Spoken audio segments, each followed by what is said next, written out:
आज जिस स्टॉक के ऊपर बात करने वाला हूँ दोस्तों मैं, ये स्टॉक बहुत ज़्यादा हाई प्रीमियम वैल्यूएशन में कह लीजिए ट्रेड करता है, लेकिन ये मेरे one of the favourite stocks में से एक है। और जब मैंने इस पर वीडियो बनाया था मैंने कहा था कि बहुत ज़्यादा आप कह सकते हैं कि ऊपरी स्तरों पे ये ट्रेड कर रहा था। अप्रॉक्सीमेटली 1 महीना पहले मैंने बनाया था वीडियो इसके ऊपर, और वहाँ से स्टॉक काफ़ी अच्छा करेक्ट हो चुका है। और अब आप कह सकते हैं एक सेंस ऑफ कंफर्टेबिलिटी मुझे लगती है इन लेवल्स में स्टॉक दे रहा है दोस्तों। और ये इतने ज़्यादा हाई प्रीमियम में ट्रेड करता है दोस्तों कि इतनी बड़ी गिरावट के बावजूद ये आज भी कोई बहुत सस्ता स्टॉक नहीं है। अगर आप इसकी पी में जाएंगे तो बहुत ही ज़्यादा प्रीमियम वैल्यूएशन में ये ट्रेड कर रहा है दोस्तों। और स्पेसिफिकली इस स्टॉक के लिए मैं आपके साथ कहना चाहूँगा कि आपके कोई व्यूज़ हों, क्योंकि इस वीडियो में मेरा जो मेन फोकस है जो मैं आपके साथ शेयर करने वाला हूँ वो इसके म्यूचुअल फंड बिजनेस नहीं दोस्तों, बल्कि जो म्यूचुअल फंड के हट के बिजनेस हैं जो अभी बहुत ज़्यादा अर्ली स्टेज में हैं और एक बहुत बड़ा ग्रोथ की अपॉर्चुनिटी रखते हैं, एक ग्रोथ प्रॉस्पेक्टस रखते हैं, इसके ऊपर बात करूँगा इस वीडियो में। आप मुझे कमेंट सेक्शन बताइएगा कि कैम्स को लेकर के आपके क्या विचार हैं दोस्तों। आप पर्सनली क्या सोचते हैं। एक हेल्दी कॉन्वर्सेशन मुझे लगता है कमेंट सेक्शन में स्टॉक के ऊपर होनी चाहिए, क्योंकि अगर मैं इसमें बहुत सारी ऐसी चीज़ें जिसमें शायद मैं स्किप कर जाऊंगा, क्योंकि अगर इसके ऊपर पूरा वीडियो मैं बनाऊं तो वो आधे घंटे से भी ज़्यादा बन सकता है दोस्तों। और इसके लिए कैम्स के ऊपर वीडियो में जो मेरा दूसरा चैनल है फंडामेंटल एनालिसिस, उसके ऊपर इसके ऊपर वीडियो लेके आऊँगा मैं दोस्तों, जहाँ पे डिटेल में से बात करूँगा, क्योंकि फ्यूचर को लेकर के कैम्स में मैं बहुत ज़्यादा पॉजिटिव हूँ दोस्तों। ठीक है। और बाजार अगर कभी गिरावट दिखाता भी है, स्टॉक मुझे थोड़ा सा आप कह सकते हैं और 15-20% की अगर डिस्काउंट में मिलता है कैम्स, तो यकीन मानिए लॉन्ग टर्म में एक बहुत अच्छी आप कह सकते हैं ग्रोथ होगी। और जब मैं कहता हूँ ग्रोथ होगी दोस्तों, तो मुझे इसके म्यूचुअल फंड बिजनेस जो है उससे प्लस आने वाले जो इनके अन्य नए बिजनेस हैं मैं उसमें बहुत ज़्यादा बुलिश हूँ दोस्तों। चर्चा करूंगा क्यों ऐसा कह रहा हूँ, लेकिन आप भी मुझे बताइएगा, शायद मुझे भी कुछ सीखने को मिलेगा कि जो कैम्स है ये फ्यूचर में आपको क्या लगता है, आपका पर्सनल व्यू क्या है, मुझे कमेंट सेक्शन बताइएगा। एक कह लीजिए आपस में एक हेल्दी कन्वर्सेशन शुरू करेंगे। नमस्कार दोस्तों, मेरा नाम है अमिताभ मिश्रा और मैं आज बात करने वाला हूँ कैम्स के ऊपर। तो दोस्तों विदाउट वेस्टिंग टाइम सीधा मैं आपको लेके चलता हूँ कैम्स के रिजल्ट की तरफ। एक एक चीज़ के ऊपर बात करेंगे और हमारा फोकस न्यू बिजनेस में होगा। देखिए, सबसे पहले है क्वार्टरली स्नैपशॉट। जो क्वार्टरली रिजल्ट आया है वो किस प्रकार के रहे हैं, तो देखिए रेवेन्यू फ्रॉम ऑपरेशन आप देखेंगे तो Q2 फाइनेंशियल 23 में 242 करोड़ रुपीस का रहा है, जो पिछले साल 228 करोड़ था, यानी ईयर ऑन ईयर 6% की वृद्धि थी। और एक क्वार्टर पहले 237, यानी क्वार्टर ऑन क्वार्टर 2% की वृद्धि, यानी रेवेन्यू फ्रॉम ऑपरेशन अभी भी काफ़ी अच्छे रहे हैं। आगे है ऑपरेटिंग एक्सपेंसेस, 136 करोड़ रुपीस का रहा है, जो कि पिछले बार के 122 करोड़ से ज़्यादा है, यानी कि रेवेन्यू फ्रॉम ऑपरेशन जितना नहीं बढ़ा है आपके खर्चे उससे ज़्यादा बढ़ गए हैं।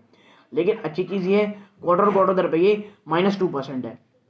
बात करें एबिटा की, तो आप पाएंगे यहाँ पे कि वो 106 करोड़ पे आया है, जो कि पिछले साल भी 106 था, यानी मोर और लेस फ्लैटिश रहा है। लेकिन क्वार्टर क्वार्टर आपको एबिटा में 8% की वृद्धि देखने को मिली है।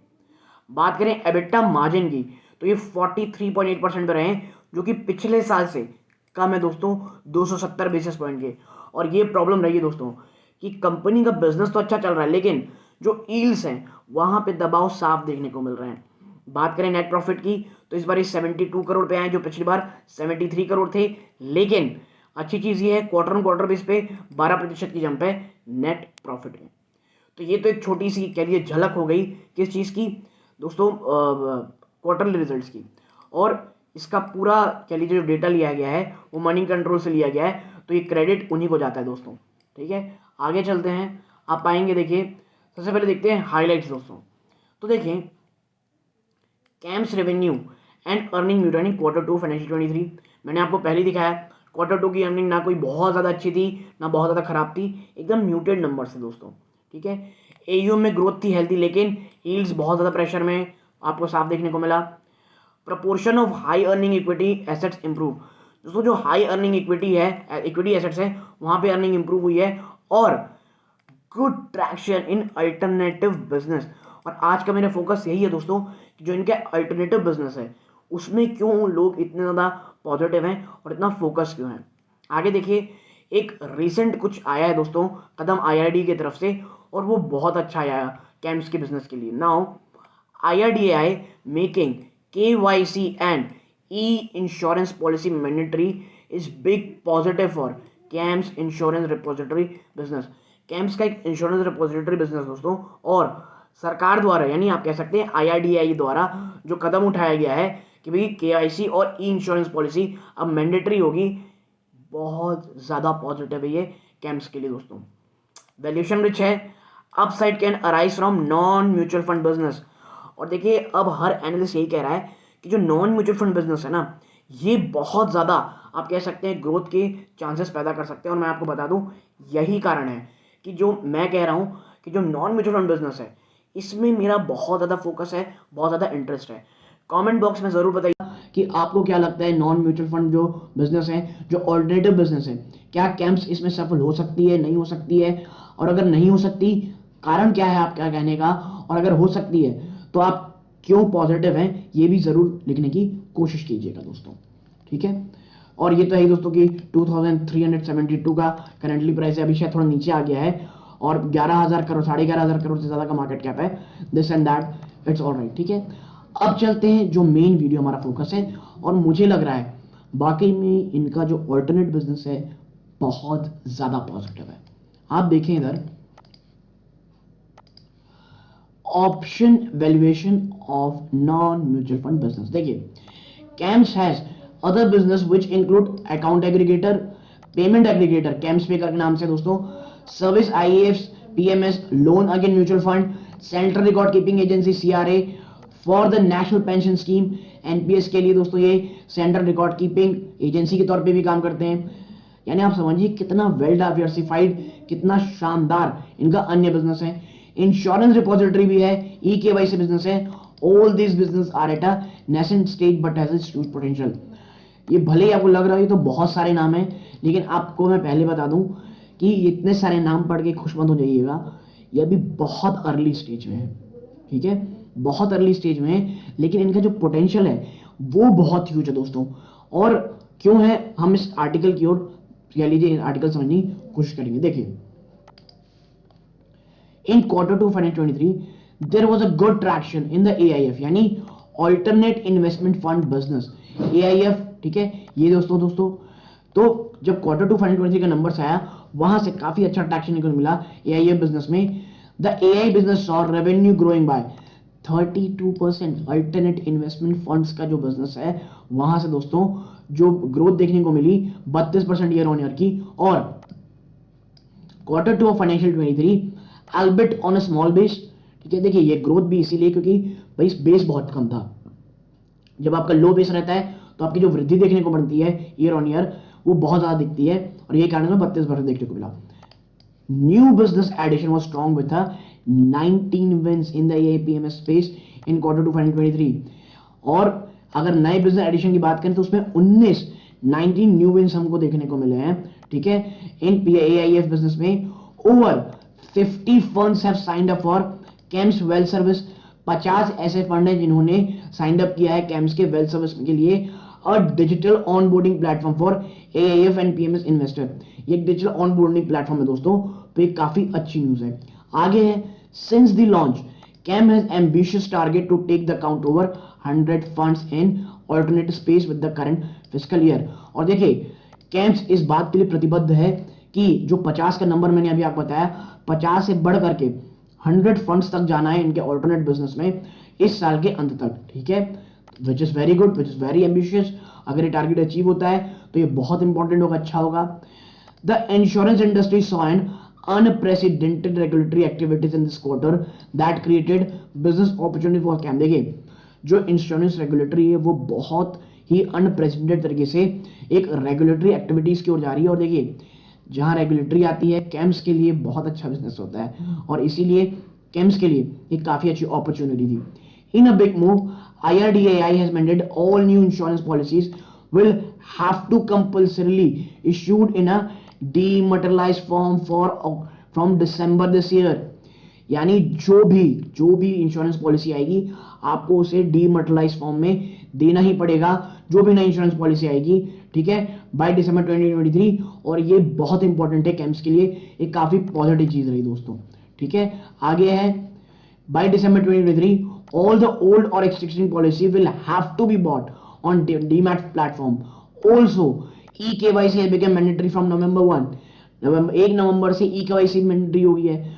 तो आप समझिए कितना बड़ी अपॉर्चुनिटी कैंप्स के सामने रखी हुई है दोस्तों। This move has made business outlook very promising for camps in the insurance repository service segment.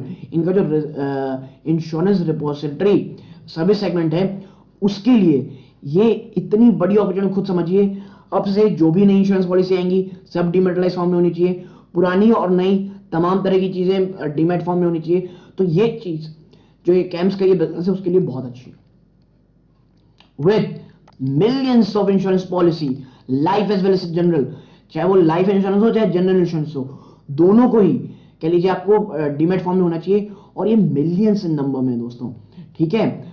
आप कह लीजिए with millions of insurance policy there is a huge potential once the mandate to convert the existing policies at the time of renewal comes into effect. However, it is to be noted that there are 3 other players.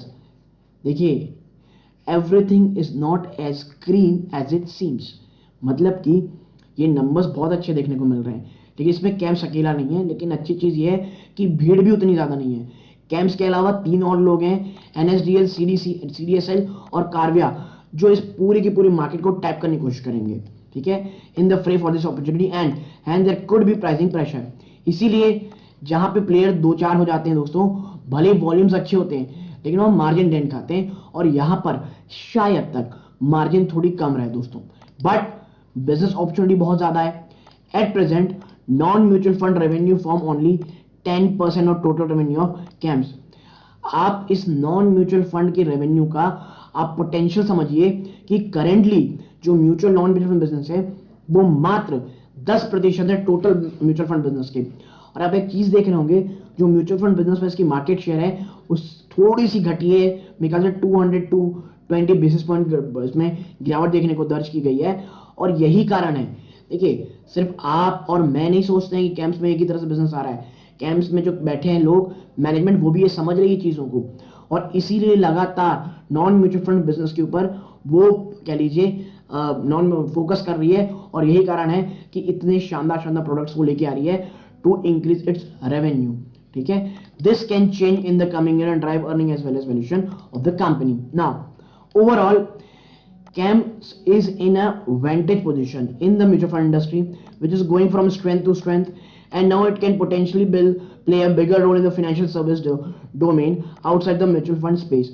ठीक है, long term investor waiting a play theme rising financialisation of savings and digital on the back on camps. देखिए अभी जो camps है वो mutual fund industry में बहुत बड़ा नाम है, बहुत लीडरशिप पोजीशन में स्ट्रेंथ टू स्ट्रेंथ कर रही है, और अब आने वाले समय एक फाइनेंशियल कंपनी की तरह की भी थोड़ा बहुत आप कह सकते हैं, सर्विसेज की, फाइनेंशियल सर्विसेज प्रोवाइड करने की तरह भी काम कर सकती है। और अगर ऐसा होता है तो इसकी वैल्यूएशन भी वैसी की जाएगी।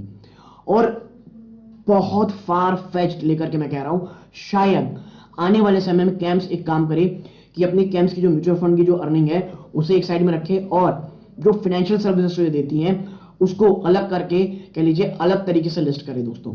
जैसे बैंक, जैसे SBI अपना कार्ड बिजनेस अलग कर ली, ऐसा मेरा कहना जो अभी शायद ना हो, आने वाले समय में हो, बट ऐसा हो सकता है। ऐसा होता है, बड़े स्तरों पे एक वैल्यू अनलॉकिंग आपको शायद देखने को मिल सकती है।